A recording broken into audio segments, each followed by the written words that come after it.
আসো। আচ্ছা দিদি, আজকে সন্ধ্যার লুকটা কেমন চাইছো বলো?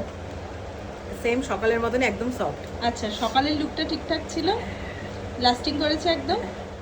ছেলের বিয়ে বলে কথা আর মা একটু সাজগোজ করবে না, সেটা তো কখনো হতেই পারে না। তো সুজাতাদের ছেলের ছিল আজকে অন্নপ্রাশন, ওই বিয়েই বলতে পারো। তো অন্নপ্রাশনের জন্য দিদি আমাকে বুকিং করেছিল রাতের জন্য। দিনের বেলা লুকটা নিয়ে আসবো খুব তাড়াতাড়ি, আর দিনের লুকটা কতটা লাস্টিং করেছে সেটা সবার প্রথমে শুনে নিলাম। দিদি আজকে আমাকে একটা এইচডি লুকের জন্য বুকিং করেছিল, আর সব সময়ের রিকোয়ারমেন্ট দিদির ছিল যে একদম সফট স্যাটেলের ওপর একটা লুক করতে। যেহেতু মার্চের টাইম, তো সেক্ষেত্রে বেশ খানিকটা গরম পড়েই গিয়েছিল, আর যেহেতু একটা ছোট্ট জায়গার মধ্যে গ্যাদারিং হবে, তো সেই জায়গা অনুযায়ী সমস্ত কিছু ভাবনা চিন্তা করে কিন্তু আমি একটা সুন্দর ফ্ললেস বেস দিদিকে দিয়েছিলাম।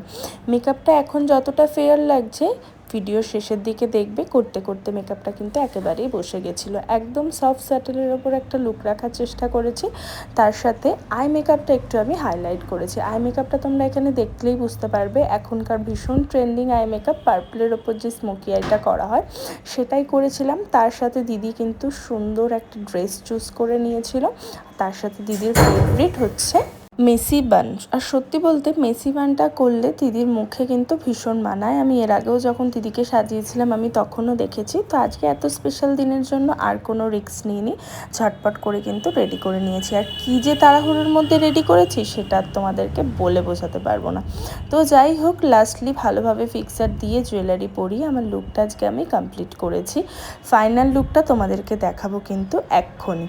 এই দেখো, এই হচ্ছে আমার final look. Skin finish look হয়েছে কিনা সেটা কিন্তু তোমরা অবশ্যই কমেন্ট করে জানিও। প্রথমেই বললাম এইচডি বুকিং ছিল, তো সেক্ষেত্রে সেরকমই একটা সুন্দর ফ্ললেস বেস দেওয়ার চেষ্টা করেছি।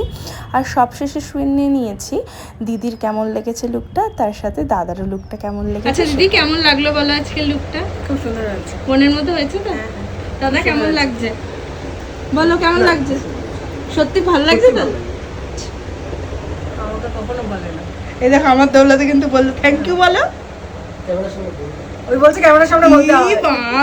দিদির কাছে তো শুনেই নিলাম লুকটা কেমন লাগলো। এবার ঝটপট তোমরা কমেন্ট করে দাও তোমাদের লুকটা কেমন লাগলো, আর পুচকের সাথে ছবিটা কেমন লাগলো জানাতে ভুলো না।